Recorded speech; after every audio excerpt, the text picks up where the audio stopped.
It's over. It's finally over. We don't have to deal with it anymore. We don't have to deal with, like they're going to collapse. They're going to, whatever. First division title since 2011.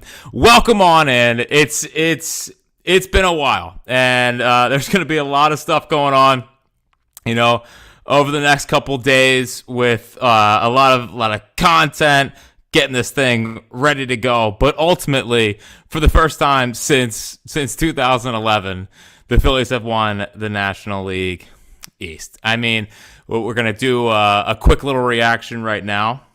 I'm going to hop on the final out. But man, it was a night where, listen, you came off the weekend,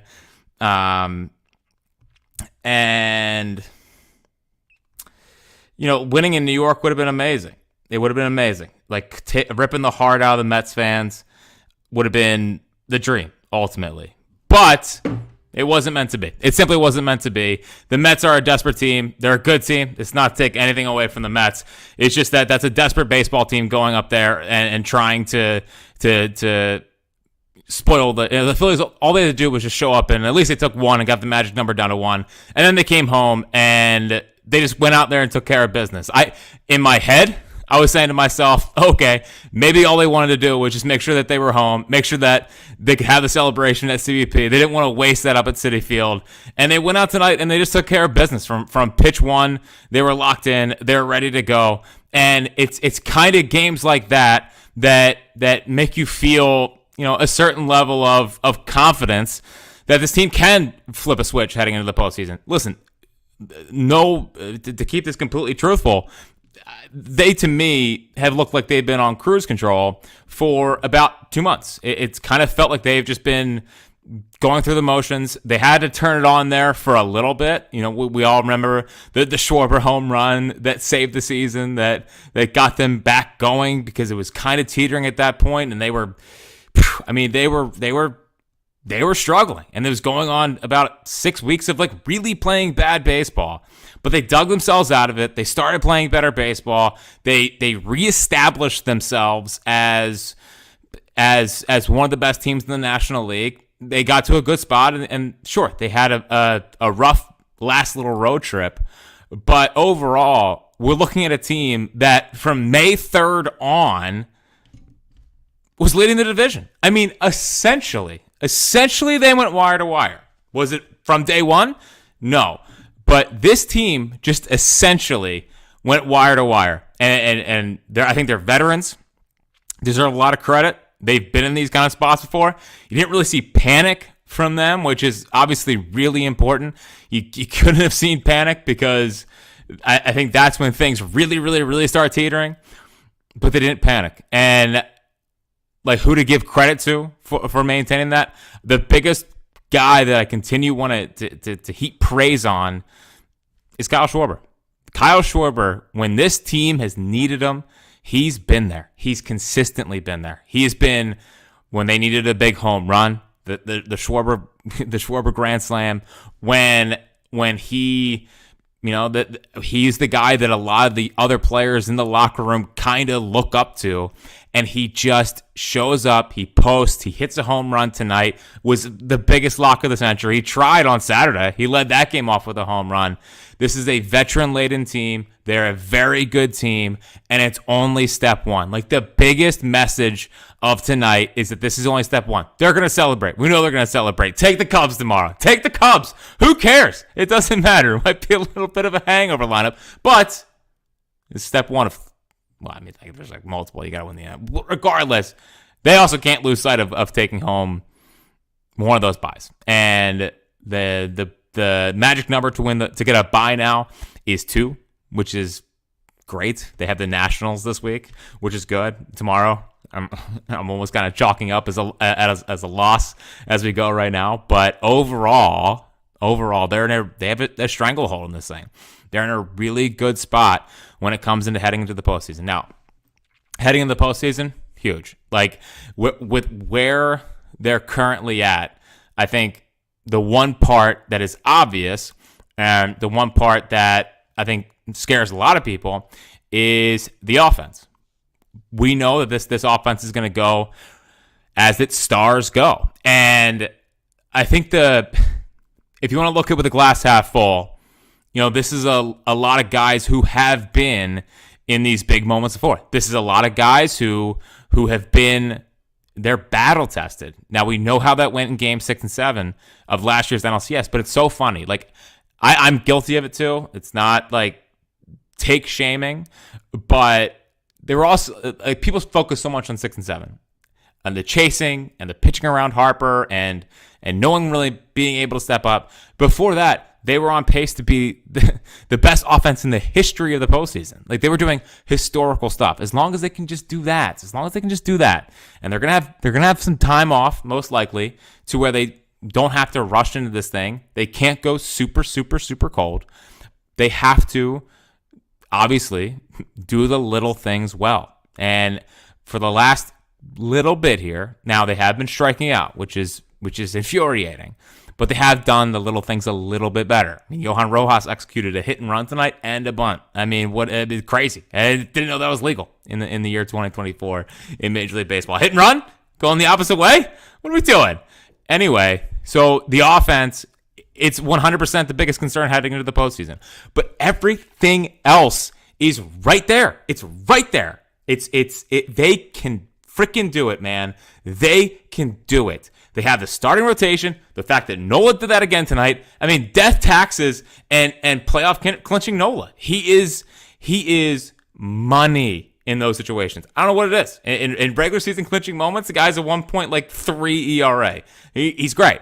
Zach Wheeler, dominant last night in New York. The starter, Chris Sanchez, phenomenal. Like, Chris Sanchez has taken another step forward, and I don't want them to treat how they've treated, like, Ranger the last couple of postseasons, where they didn't trust him really go super, super deep into games. Like, Chris Sanchez is here. Chris Sanchez is a good pitcher, and Ranger, a bit of a toss-up. But when you have Sanchez, and you got Nola, and you got an absolute horse in Zach Wheeler, to go with the best bullpen they've ever had heading into each of the last 3 runs. And, I mean, if you want to go back, and the 08 bullpen was very, very good. It was the best. But this bullpen has 5 guys I think you feel pretty confident about throwing out there. They are in a good spot. Can the offense just not do the BS for 2 weeks, for 3 weeks, whatever, a month? Like, don't do the BS. Because if they do the BS, we know how this is going to end, but they are in a good freaking spot. Again, they look like they were cooked. They look like they were just going to roll over. And whether it was the team meeting, whether it was Schwarber, whether these guys just remembering how good they were, whether it was them just breaking through, they were able to find some gumption, pull themselves out of it, and right the ship. There is some concern, but I think, I don't want how. I mean, even the Mets series and the Brewers series, it feels like every little thing that has gone semi not perfectly, it's like, oh, well, they're cooked. They're like, this team essentially just went from May 3rd to the end of the year in first place. They are going to win the division most likely by 5 or more games. They're going to hold off the Mets, who have been the best team in baseball since London. Was it perfect? No, but for the first time since 2011, we get to say that we are National League Division champs, and that's not something that I think people really had on their radar heading into the season. I think people thought they could, but I don't think it was like, this is what I expect. And they went out there and they got the job done. Like, they got the job done. It's not the ultimate goal, but the biggest difference is that the Phillies are now viewed as, okay, the Phillies are one of the best teams in the National League. They're not just this fluke team that gets hot and rides that momentum of Citizens Bank Park heading to the postseason. They're legitimately a really, really good team. They're a really, really damn good team. So I've been a proponent of going for the 2 seed. The reaction to that was, of course, strong because, God forbid that you have a thought that's not what everyone thinks. The 1 seed, ultimately, if you get the 1 seed, great. It shows that you were the best team in baseball that year, at least in the regular season. I just don't really care. Like we've seen the one seeds not get the job done, and no one's like, oh my God, but remember when they had the most wins in the regular season? No one cares. It's all about winning the ultimate prize. And I personally believe that the easier path, yes, you'd be giving up home field all throughout the playoffs if the Dodgers happen to maintain or if the Dodgers happen to end up as the one seed, sure. But I'd be willing to give that up if it meant I'm getting Brewers and Mets. Obviously, the Phillies are not going to try to tank games to go for the 2 seed. I don't think that's something that has ever ended well for any professional organization. I'm not calling for that, but in a perfect world for me, ending up as the 2 is the best scenario. You get either the Brewers or the Mets, and yes, the Mets have a ton of momentum going their way. But at the same time, I look at the rotation, I look at a large portion of the lineup, I look at the bullpen, and yes, they have momentum, and yes, the stupid Jose Iglesias OMG song reminds me so much of the Nationals in 2019 and the Gerardo Parra Baby Shark thing, but this Mets team does not have Scherzer, Strasburg, Patrick Corbin at their peaks. It's Severino, Minaya, maybe David Peterson. I can't have that totally keep me up at night. And the Brewers are good. They're 100% good. But I also their starters in the heading of the postseason aren't going to be great. Bullpen's fantastic, lineup better than they've had in years past.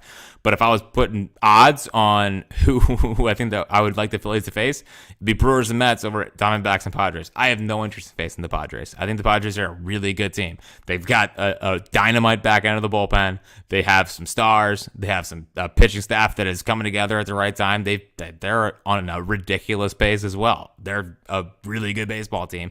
And the Diamondbacks, no, I don't want to do it. I don't want to do it at all. But listen, we will cross that bridge when we get there. When we get there, they're going to have some time off, most likely. Does that make me nervous? Of course it makes me nervous. Everything around this time of the year makes me nervous. And listen, if you ever listen to me, and if you're listening to this, I'm sure that you have, I am the Phillies are like a roller coaster to me, and then how I feel is strictly dependent upon if they win or lose. And it's been a roller coaster kind of season. It was not the easiest. It was incredibly frustrating, and it's been incredibly frustrating for about 2.5 months. First 2.5 months, easiest time of my life. It was a keep my feet up, but we're gonna win the division. This is a little too easy. Got a little bumpy there, but I'm nervous about everything. I need them to get this done so bad. We need them to get this done. We all need them to get this done. Not to get ahead of myself, but just imagine, Bryce Harper, World Series champ, Schwarber, World Series champ, Rob Thompson, World Series champ, us again, World Series champ, John Middleton, the first time he's viewed as the owner of the team, spending a boatload of money. It's right in front of them. It's right in front of them. Tonight was step one. Tonight was great. We celebrate tonight. We're happy with tonight. Stubby, go wild, kid. Go wild. It's over. It's done with. You guys are National League East champs. A big accomplishment for a team that has not done that in a damn long time. But it's just step one. It's just step one. Hopes are high. I think we feel pretty good. I think we're going to be bleeping bricks until we see how this offense looks. The second they start chasing, the second they start striking out, it's gonna be freak out city.